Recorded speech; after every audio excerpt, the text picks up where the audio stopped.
जाता है, कोई वक्फ की प्रॉपर्टीज को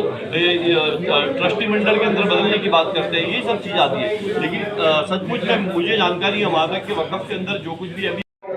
लाके रखा हो, यहाँ पे पुरानी बस्ती कितनी कितनी जमीनें थी, तो एक तो ये होना चाहिए कि कोई जो ऐसे मीटिंगें जो करते हैं, जो प्रोग्राम हम लोग करते हैं, तो एक ठोस कोई आगे आए और कम से कम सबसे पहले ये करे कि जितने भी औकाफ की जितनी जमीनें हैं, जितने भी ट्रस्ट हैं, तो उनकी जमीनें जो पुरानी जितनी थी मापनी के मुताबिक उस मुताबिक नहीं है। हमने देखा सर नगरी हॉस्पिटल जो था, नगरी की जो वहां पर भी बड़ी जमीन पर कब्जा कर लिया सरकार ने, म्यूनिसिपालिटी ने, बहुत जगह पर ऐसा है। और हर जगह से मेरे पास भी कुछ लोग आकर कहते हैं कि भाई ये मामला जब पूछते भाई जमीन आपकी कितनी है बताइए, तो कहते हैं पुराना रिकॉर्ड हमारे पास में नहीं है, ट्रस्टियों के पास भी ये रिकॉर्ड नहीं रहता। तो आखिरकार ये रिकॉर्ड कहां से मिले, इसकी जिम्मेदारी किसी को लेनी चाहिए। सवाल आए और मुझे मैं माफी चाहता हूँ, थोड़ा लेट हो गया, लेकिन मैंने जानता कि इस बारे में बात हुई है तो नहीं पूछे,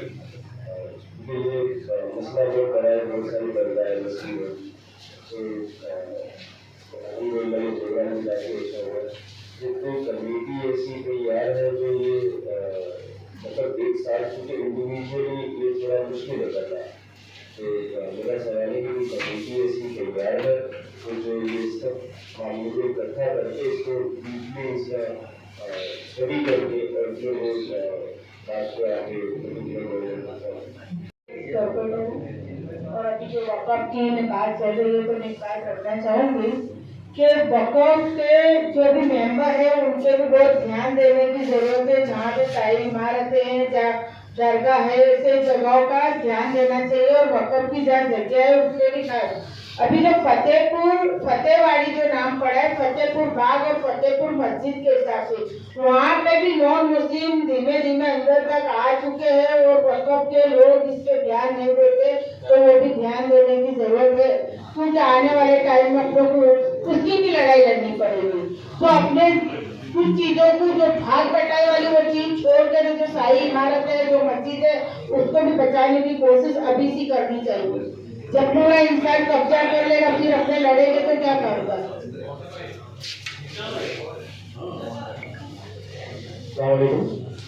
अपने बहुत सारे अपने सजेशन दिए और सिंगला कमेटी बननी चाहिए और कमेटी को काम करना चाहिए, लेकिन मैं उस कमेटी में क्या करूँगा या मैं उसमें क्या भाग दूंगा, ऐसा एक बंदे ने नहीं किया। तो जवाबदारी हमारी है कि मैं ये सपोर्ट करूँगा, मैं ये कर सकता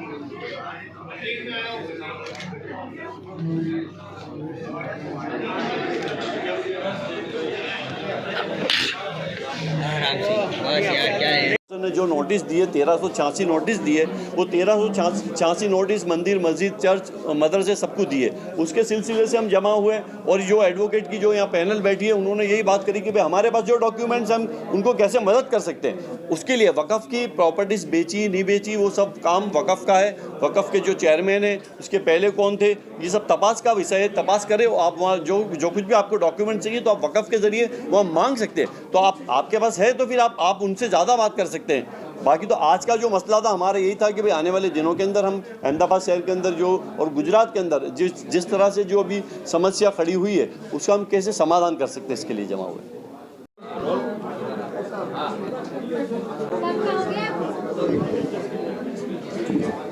इसका नाम और पोस्ट बताइए, किस तरीके से इस मैटर को देख रहे हैं, जो नोटिस मिली है एपीसीआर ने क्या किया। Advocate Shamshad Pathan, president APCR Gujarat chapter. देखिए, नोटिस जो है वो सिर्फ अहमदाबाद शहर तक महदूद नहीं है या एक या दो या चार इदारों को या स्थानों को लेके नहीं है। गुजरात में कुल 1400 जगहों को नोटिस मिली है, जिसमें 200 से ज़्यादा जो हैं वो इस्लामिक स्ट्रक्चर्स हैं, जिसमें दरगाहें हैं, मस्जिद हैं, मदरसे हैं। तो ये ज़रूरी था कि गुजरात के तमाम ज़िम्मेदारों को हम बुलाते और सबके साथ मिलकर ये तय करते हैं कि इस मामलों को हम कैसे लेके जाएंगे। और उन जिम्मेदारों में हम ये चाहते थे कि वकील हों जो गुजरात हाई कोर्ट में प्रैक्टिस करते हों, सियासी रहनुमा हों जो लोग विधानसभाओं में, नगर पालिकाओं में, महानगर पालिकाओं में मेंबर्स हैं वो लोग हों और समाज के ज़िम्मेदार हों जो जमातों से जुड़े हुए लोग हैं। तो इसलिए हमने तमाम तरह के लोगों को बुलाया था और हमने ये कोशिश की है कि ये जो बातें ये जो नोटिस है उन नोटिसों का हम कलेक्टिव कैसे रास्ता निकाल सकते हैं, कैसे उनको लड़ सकते हैं। तो आज हमारे तरफ से ये सारी बातें APCR की तरफ से और दूसरे तमाम लोगों की तरफ से ये कही गई